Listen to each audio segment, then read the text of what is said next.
Olá, queridos irmãos e amigos, a paz de Cristo. Quem vos fala aqui novamente é o pastor Ronaldo Guedes Bezerra, da Igreja Avivamento Bíblico no Tucuruvi, e vamos dar sequência hoje então ao nosso curso Panorama do Velho Testamento. Essa é a aula número 15 e esse é o áudio 1, né? E hoje nós vamos falar então sobre o livro de Ruth. Livro de Ruth. Muito bem, gente. Então, vamos lá. Interessante a gente pensar, antes de mais nada, em um contraste, né, que a gente pode observar entre o livro de Juízes, que foi o último livro que nós estudamos, e o livro de Ruth. O livro de Juízes, ele fornece para nós um quadro muito triste de Israel, né?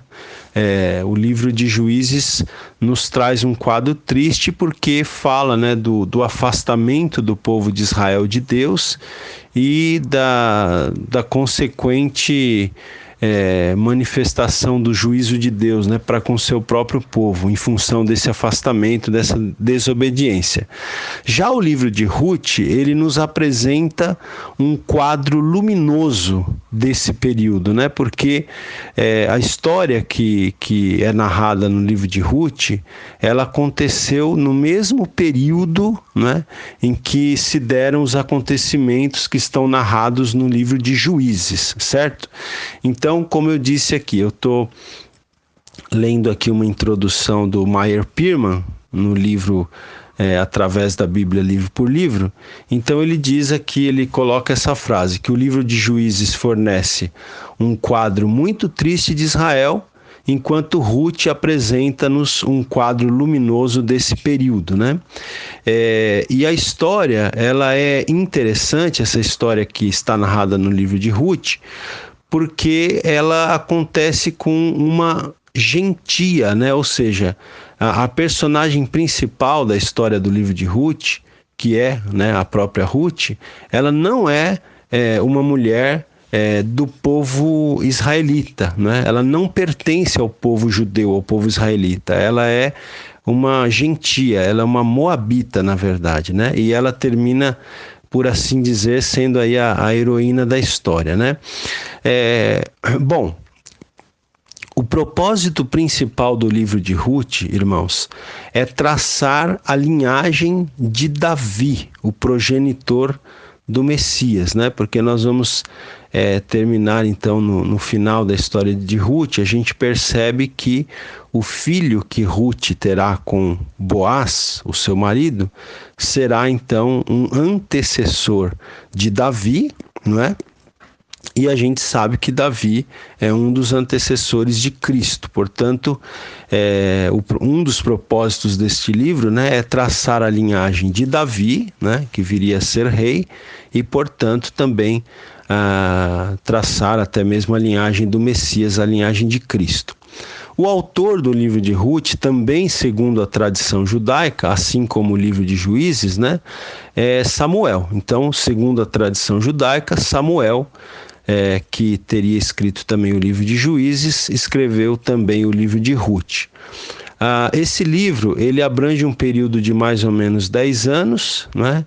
E ele, segundo Meyer Pearman, provavelmente ocorreu durante a época de Gideão, tá? Então, uma coisa que você tem que ter em mente, ainda que não tenha ocorrido durante a época de Gideão, a história que se passa e que é contada no livro de Ruth aconteceu dentro do período histórico do livro de Juízes, tá? Dentro do período histórico que o livro de Juízes cobre.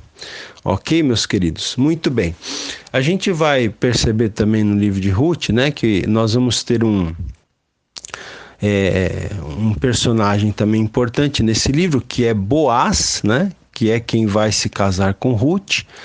E Boaz, ele é o parente resgatador, né? Depois a gente vai tentar explicar isso melhor. Mas Boaz aqui, ele é um símbolo no livro. Boaz é um símbolo de nosso Senhor Jesus Cristo, né?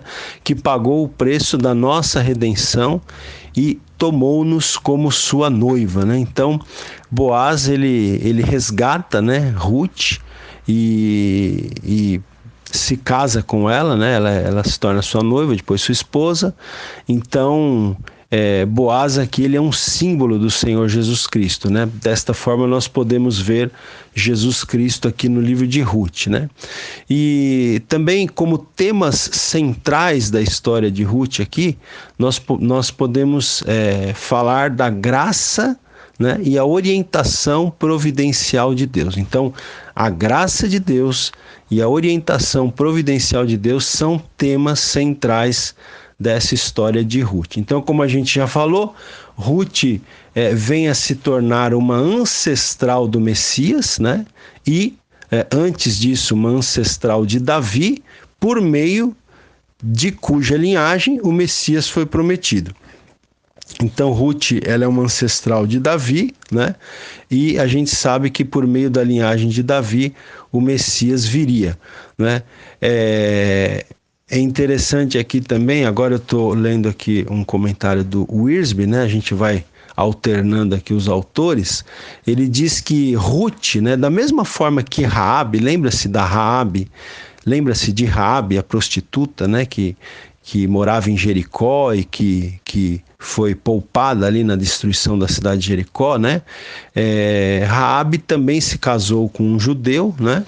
E Ruth, então, da mesma forma que Raabe, ela era uma gentia, ou seja, não fazia parte do povo judeu, mas se casou com um judeu, né? Ruth e Raabe, as duas, mas falando aqui mais especificamente de Ruth, ela também era uma gentia que se casou com um judeu e terminou se tornando parte da história da salvação, né? A história da salvação que culmina em Cristo Jesus.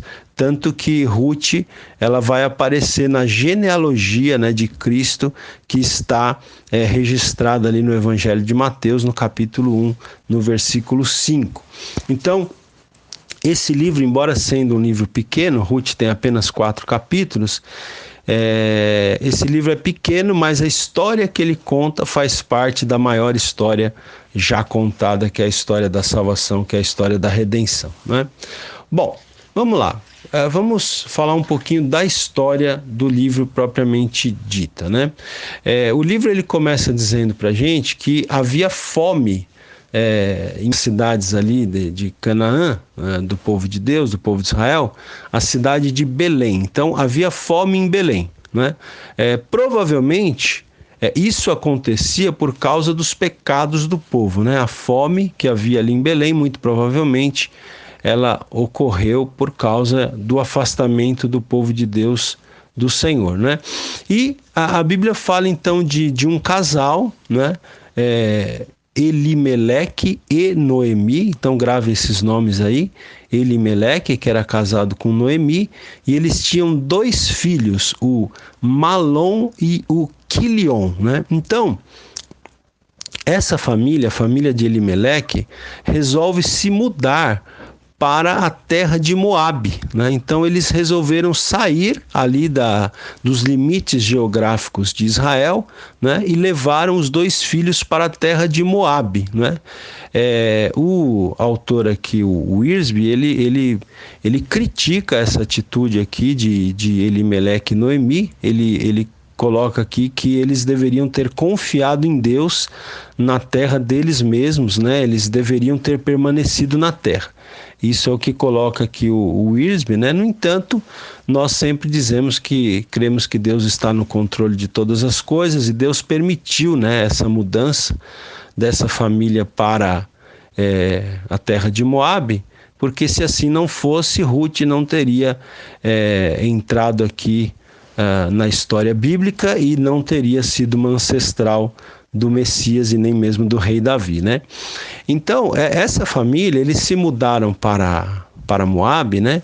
E eles planejavam habitar por pouco tempo em Moabe, né? Mas terminaram ficando lá, e essa família, então, ela sofreu assim uma tragédia muito, muito grande, né? Na verdade, a Bíblia fala que o esposo de Noemi, então o Elimeleque, né? Ele morreu, né? Nesse lugar, ali em Moabe, né? Aí então uma situação difícil, né, para Noemi, né?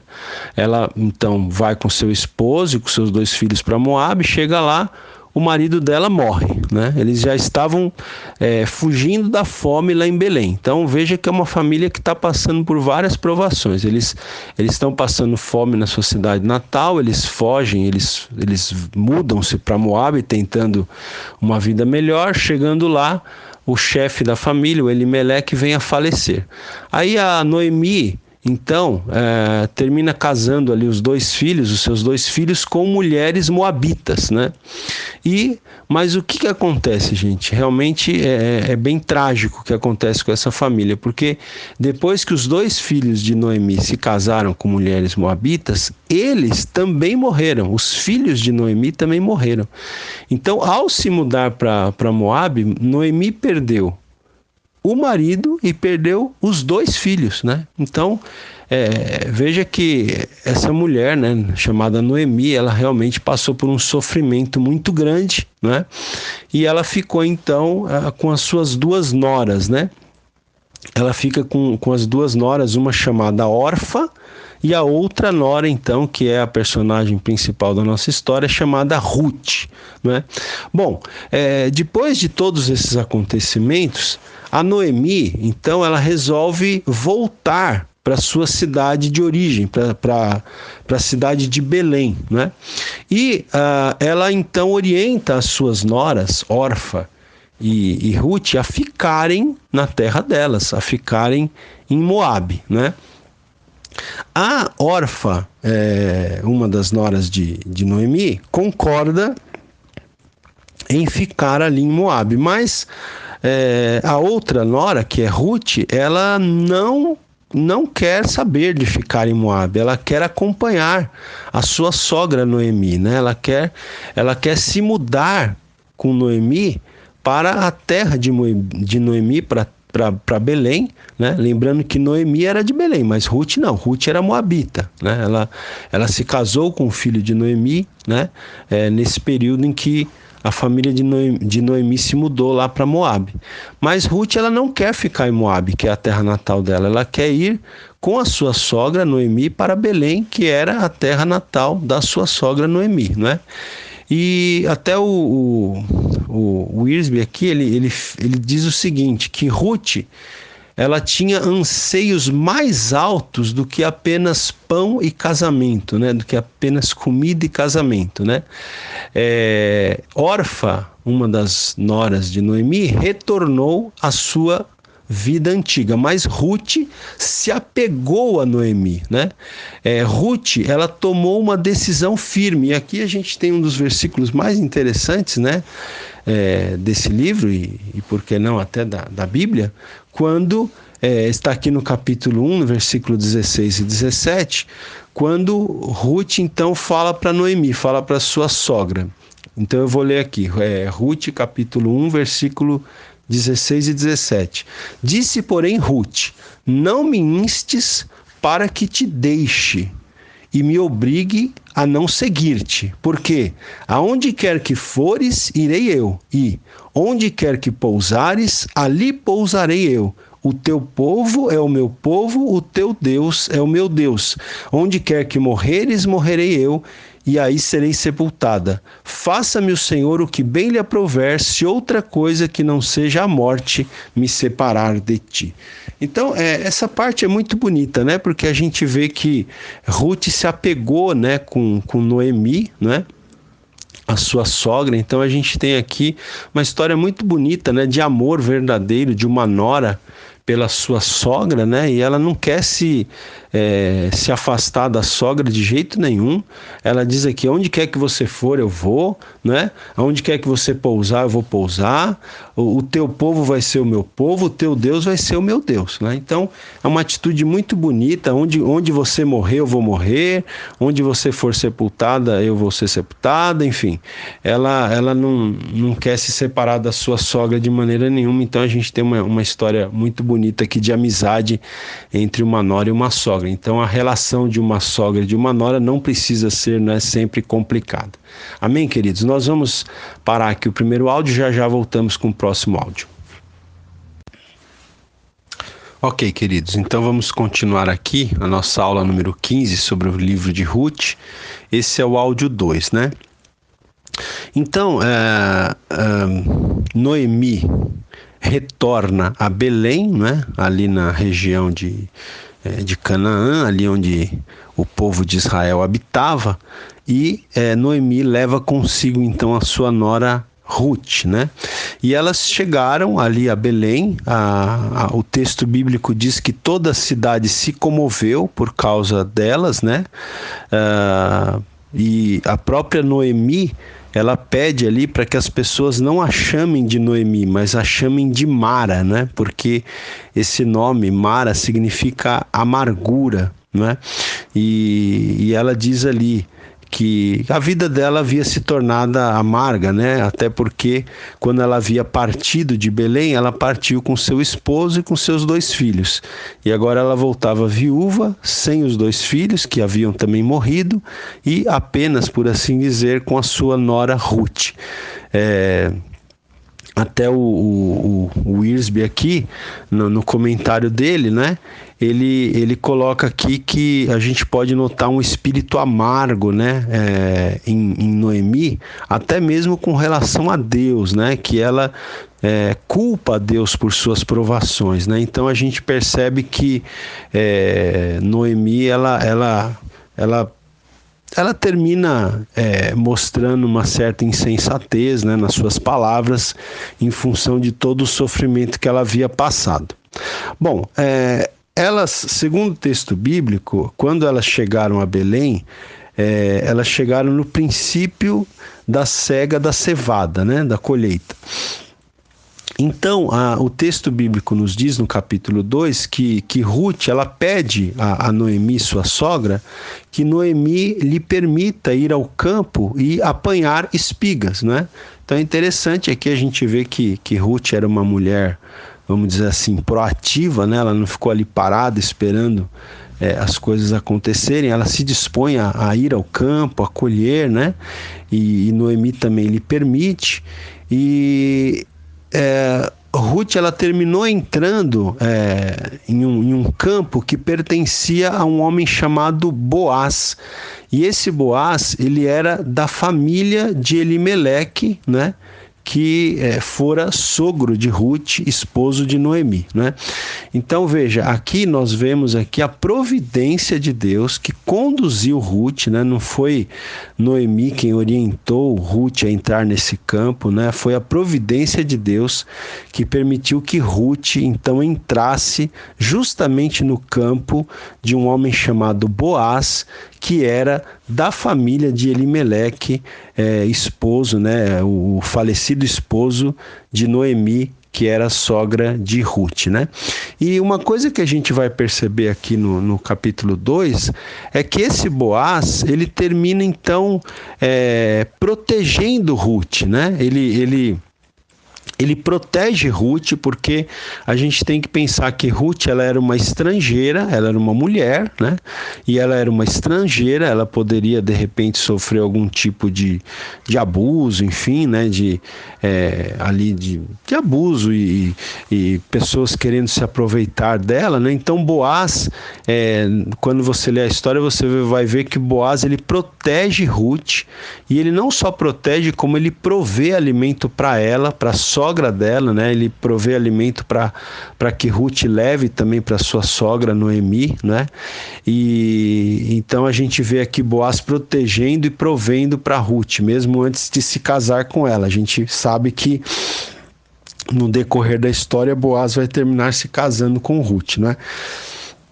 E é interessante que o texto bíblico aqui no capítulo 2 diz que quando Ruth chega em casa, então chega ali junto de sua sogra Noemi, a sogra Noemi pergunta para Ruth: onde você colheu, né? E aí ela fala que foi trabalhar no campo de um homem cujo nome era Boaz, né? E então é até interessante a reação de Noemi, aqui no versículo 20 do capítulo 2, Noemi diz assim: bendito seja ele do Senhor, que ainda não tem deixado a sua benevolência nem para com os vivos, nem para com os mortos. Disse-lhe mais Noemi: esse homem é nosso parente chegado e um dentre os nossos resgatadores, né? Então, Noemi, assim, ela começa a ser curada daquela amargura, né, com a qual ela chega ali em Belém, né?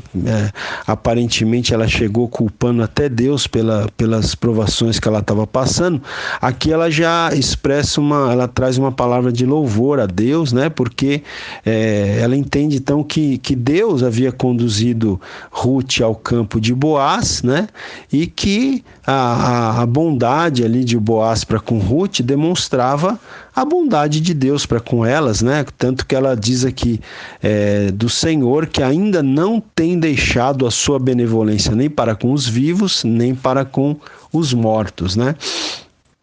E aí a Noemi relata para Ruth que esse Boaz era um parente chegado da família de Noemi, do seu falecido esposo Elimeleque, dos seus filhos falecidos também. O Boaz, ele era um parente chegado e ela diz, e um dentre os nossos resgatadores, né? Então veja, eu estou com uma nota aqui de rodapé aqui da Bíblia de Estudo de Almeida, que diz o seguinte, que esse resgatador, né, ele tinha, neste caso, uma dupla obrigação. Qual era a dupla obrigação do resgatador? Era resgatar a área de terra que Noemi havia posto à venda, né? Então, Noemi provavelmente colocou ali à venda uma terra, né, que eles tinham, que a sua família tinha. Então o resgatador, ele tinha a obrigação de resgatar a área de terra que Noemi havia posto à venda, e também o resgatador tinha a obrigação, a segunda obrigação seria casar-se com Ruth, no caso, né, para assegurar uma descendência a Elimeleque, né? Então o resgatador, ele tinha essa dupla obrigação, tanto resgatar a terra, como se casar, né, com Ruth, no caso aqui, para que houvesse uma descendência a Elimeleque, porque Elimeleque, ele terminou ficando sem a descendência, né, porque os seus 2 filhos morreram, né, os 2 filhos de Elimeleque não deixaram filhos, não tiveram filhos com as suas esposas, então Elimeleque terminou ficando sem descendência. Então, um dos papéis do resgatador aqui era suscitar também descendência ao falecido Elimeleque e aos seus filhos falecidos também, né? Então, de fato, né, o filho que Boaz vai ter com Ruth mais à frente na história, ele vai ser considerado filho de Malom, né? Que era um dos filhos de Elimeleque com Noemi. Bom, a história continua aqui, né? Portanto, e no capítulo 3, nós vamos ver então, é muito interessante aqui esse capítulo também, porque o capítulo 3 ele começa dizendo que a própria Noemi fala para Ruth o seguinte, diz assim, minha filha, não hei de eu buscar-te um lar para que sejas feliz, né? Essa a palavra de Noemi para sua nora, né? Viúva do seu próprio filho falecido, né? Então aqui capítulo 3, versículo 2, Noemi diz assim para Ruth, olha, ora, pois, não é Boaz, na companhia de cujas servas estiveste, um dos nossos parentes? Eis que esta noite alimpará a cevada na eira. Banha-te e unge-te, e põe os teus melhores vestidos, e desce à eira. Porém, não te des a conhecer ao homem, até que tenha acabado de comer e beber. Quando ele repousar, notarás o lugar em que se deita, então chegarás e lhe descobrirás os pés e te deitarás. Ele te dirá o que deves fazer. Respondeu-lhe Ruth, tudo quanto me disseres, farei. Então foi para a eira e fez conforme tudo quanto sua sogra lhe havia ordenado, né? Então essa parte aqui também é bastante interessante, não é? Porque o Wiersbe aqui, ele até comenta o seguinte aqui para nós. Ele diz assim: com frequência os homens dormiam na eira para proteger o cereal, né? Então com frequência os homens que eram donos ali das colheitas, eles dormiam ali na eira nessa época de colheita para proteger, né, o cereal. E continuando aqui a história, então, aqui no capítulo 3, no versículo 7, diz assim: havendo, pois, Boaz comido e bebido, e estando já de coração um tanto alegre, veio deitar-se ao pé de um monte de cereais. Então chegou ela, no caso Ruth, né, de mansinho, e lhe descobriu os pés e se deitou. Sucedeu que, pela meia-noite, assustando-se o homem, no caso Boaz, né, sentou-se, e eis que uma mulher estava deitada a seus pés. Disse ele, Boaz disse: quem és tu? Ela respondeu: sou Ruth, tua serva. E aí então Ruth fala para Boaz: estende a tua capa sobre a tua serva, porque tu és resgatador, né? Então, essa frase aqui que Ruth diz para Boaz, estende a tua capa sobre a tua serva, essa era uma declaração legal de Ruth para Boaz, em que Ruth lhe pedia que fosse seu resgatador, né? E não só resgatasse as terras da família de Elimeleque, como também que Boaz reivindicasse Ruth como esposa, né? O Wiersbe até ele diz aqui que, de fato, com certeza, Ruth precisou de fé e de coragem para dar esse passo, né? E o texto vai mostrar para a gente na sequência que Boaz ele se alegrou por essa jovem não o rejeitar por causa de sua idade, né? Porque o Boaz ele já era um homem mais velho, provavelmente bem mais velho do que Ruth, e ele se alegra, né, pelo fato de Ruth não o rejeitar por causa da sua idade. E Boaz então prometeu que no dia seguinte ele cumpriria a obrigação de resgatador, né? E mais uma vez ele não manda Ruth embora de mãos vazias, né? Agora, é interessante que aqui, nesse texto aqui, o próprio Boaz, ele diz para Ruth o seguinte, isso aqui está no capítulo 3, no versículo 12, ele diz assim: ora, é muito verdade que eu sou resgatador, mas ainda outro resgatador há mais chegado do que eu, né? Então, o Boaz informa para Ruth, e provavelmente Noemi já sabia disso, que embora Boaz fosse um dos resgatadores, havia um outro homem que teria a preferência, vamos dizer assim, que teria até mais direito, né? Ou seria na sucessão assim de pessoas que tinham o direito e o dever até de serem resgatadores, havia um homem que teria primazia, né? Teria a preferência em relação a Boaz. Então Boaz teria que, antes de Boaz ser o resgatador das terras e de se casar com Ruth, ele teria que falar com esse outro parente, né? Que teria a preferência, vamos dizer assim, teria a primazia, para que então ele pudesse definitivamente selar o fato de ser resgatador ali, né? Não só das terras, como casar-se também com Ruth. Então até o Wiersbe aqui ele coloca que havia outro homem em Belém que tinha prioridade. Então a palavra que eu estava procurando aqui, que eu não estava encontrando, é essa, né? É prioridade. Então havia um outro homem que também poderia ser resgatador ali da família de Noemi, que tinha prioridade. Então o Boaz ele decidiu então abordar esse outro parente no dia seguinte, não é? Para que então ficasse definido, né? Qual dos dois então iria resgatar as terras e por consequência teria que se casar também com Ruth, ok? Então, gente, eu vou parar aqui esse segundo áudio, na sequência a gente volta com o terceiro áudio para concluir aqui essa história, ok? Até já. Dando sequência então aqui à nossa aula 15 sobre o livro de Ruth, nesse áudio número 3. Então, como a gente estava falando, Boaz, ele foi abordar, né, aquele outro parente que tinha a prioridade em relação à compra do campo ali de Noemi, né? E a gente percebe pela história que esse outro parente, ele estava ansioso, sim, por reivindicar a terra. Só que tinha um detalhe, esse outro parente, ele não queria se casar com Ruth, né?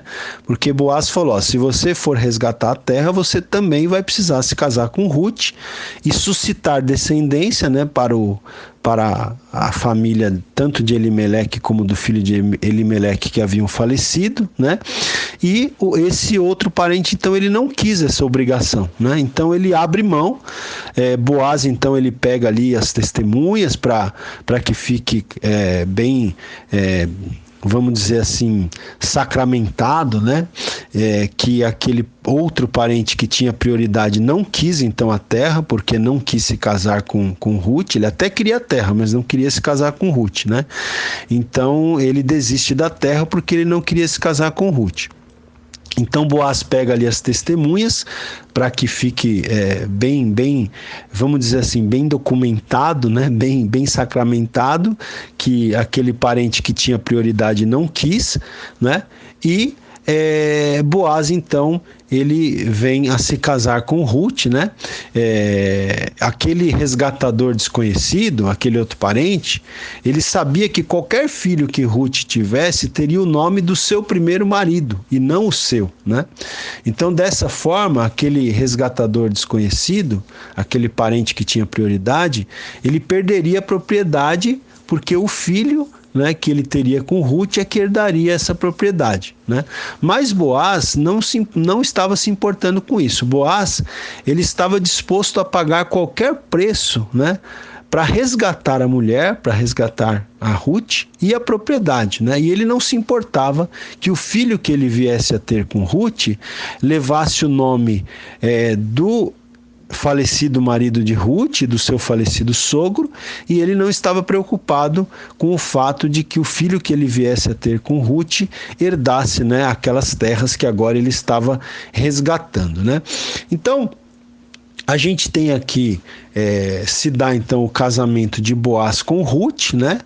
E eu queria ler aqui no finalzinho do capítulo 4 do livro de Ruth, diz assim, assim tomou Boaz a Ruth e ela passou a ser sua mulher. Coabitou com ela e o Senhor lhe concedeu que concebesse e teve um filho. Então as mulheres disseram a Noemi, né? A Noemi que agora, vamos dizer assim, tinha se tornado avó, né? Por assim dizer, né? Já que Ruth tinha, Ruth sua nora, né? Que havia se casado com seu falecido filho. Ruth havia se tornado como que, por assim dizer, como que uma filha para Noemi. Então Noemi agora era, por assim dizer, vovó, né? Então o versículo 14 aqui do capítulo 4 diz assim: então as mulheres disseram a Noemi: seja o Senhor bendito, que não deixou hoje de te dar um neto, que será teu resgatador, e seja afamado em Israel o nome deste. Ele será restaurador da tua vida e consolador da tua velhice, pois tua nora, que te ama, o deu à luz, e ela te é melhor do que 7 filhos. Noemi tomou o menino e o pôs no regaço, no colo, né? E entrou a cuidar dele. Então, essa parte eu acho muito bonita, gente, muito interessante, por alguns motivos, né? Primeiro porque realmente Ruth, ela se tornou uma filha, né, praticamente para Noemi, assim, muito, talvez uma filha que, talvez nem uma filha ali legítima, né? Nenhuma filha biológica talvez fosse tão boa para Noemi como Ruth foi, né? Como a nora foi para sua sogra, né? Que se tornou uma filha, tanto que as mulheres ali da cidade de Belém, elas mesmas reconheceram, né, diante de Noemi, que Ruth era melhor que 7 filhos, né? Ruth é melhor do que 7 filhos. Então, é aquilo que eu falei, é muito bonita aqui a amizade, né, da nora com a sua sogra, o amor, né, entre as duas, é algo maravilhoso, maravilhoso, algo muito bonito, é algo inspirador, né? Mas uma coisa que também me chama a atenção aqui é que essa história, ela começa muito triste, né? Você se lembra que a história começa com Noemi perdendo o marido. Aí depois ela casa os 2 filhos e os 2 filhos também morrem, né?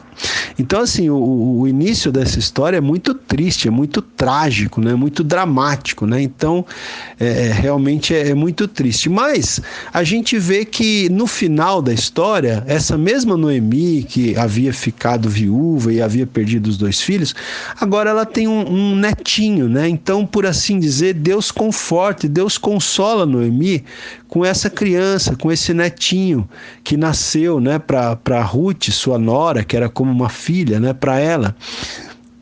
Então a gente vê, né, irmãos, que nós temos que esperar o fim da história, né? Às vezes o começo da história é triste, né? Mas tem até uma frase que a gente fala muito, né? Que o melhor de Deus ainda está por vir, né? Então a gente tem que ter fé, a gente tem que esperar, né? Às vezes a gente passa por tribulações, por lutas, por situações até mesmo trágicas, que nos entristecem muito, mas vamos aguardar, porque Deus pode nos surpreender, né, com surpresas muito boas, muito maravilhosas e muito agradáveis. Então, Noemi aqui começa a história com muita tristeza, mas termina com muita alegria, podendo colocar o seu netinho no colo, né? Como diz aqui o versículo 16, Noemi tomou o menino e o pôs no regaço e entrou a cuidar dele. Então, começou a cuidar ali do seu netinho com muito carinho, né? E o texto continua dizendo, as vizinhas lhe deram nome, dizendo, a Noemi nasceu um filho e lhe chamaram Obed, né? E aí o texto vai dizer que este é o pai de Jessé, pai de Davi, né? Olha só que interessante. Então, o filho que Noemi teve o filho que Ruth, né? Melhor dizendo, vamos corrigir aqui. O filho que Ruth, a nora de Noemi, o filho que Ruth teve com Boaz, chamou-se Obed. E o Obed foi o pai de Jessé, que foi o pai de Davi, que se tornou rei de Israel. Olha aqui, que coisa maravilhosa, né?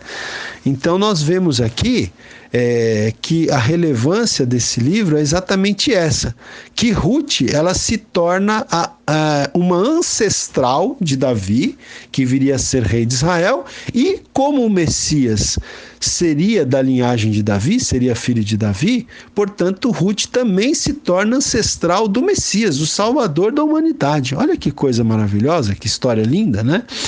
Então, gente, a graça de Deus aceita Ruth, a moabita. Ela não era nem uma mulher que fazia parte do povo de Israel, mas a graça de Deus aceita Ruth, a moabita, como membro da família terrena que deu Cristo ao mundo, né? A graça de Deus aceita Ruth, a moabita, como membro da família terrena que deu Cristo, né? Que deu esse presente maravilhoso ao mundo, que foi o Senhor Jesus Cristo, né? Então veja que interessante, o Wiersbe aqui ele também fala que este livro ele inicia-se com um sepultamento e termina com um casamento. Esse livro abre com fome e encerra com abundância. O amor de Ruth pela sogra e sua disposição em obedecer à palavra de Deus trazem-lhe alegria e bênção, né? A decisão que Ruth tomou no capítulo 1 foi determinante em seu futuro. Não ouviríamos falar dela se ela tivesse retornado à sua antiga vida pagã, né? Se ela não tivesse decidido seguir a sua sogra. Nós temos aqui também, então, uma lição, né, espiritual, uma aplicação aqui, né? Porque, como a gente já tinha falado, e o Wiersbe, ele reafirma aqui, que esse Boaz que se casou com Ruth, que resgatou Ruth, né? Foi o resgatador, até esse é o nome usado aqui. Boaz, ele retrata Cristo, que é o nosso resgatador, né? Boaz foi o resgatador de Ruth, Cristo é o nosso resgatador, né? Por quê? Porque Cristo tomou sobre si a natureza humana a fim de nos resgatar. Ele, Cristo, é o nosso resgatador. Ele pagou o preço e fez isso porque nos ama, né? Ele, Jesus, que é o Senhor da seara, né? Como Boaz, ele supre as nossas necessidades, resgata a herança para nós e dá-nos descanso. Então, assim como Boaz era o Senhor da seara ali dele, do campo dele, né? O Senhor Jesus também é o Senhor da seara, né? Daquela seara maior, né? Por assim dizer. E assim como Boaz supriu as necessidades, resgatou a herança ali da família de Noemi, de Ruth, e deu descanso para elas, então o Senhor Jesus também é aquele que supre as nossas necessidades, resgata a nossa herança, né? Resgata a herança para nós e nos dá descanso, né? E uma outra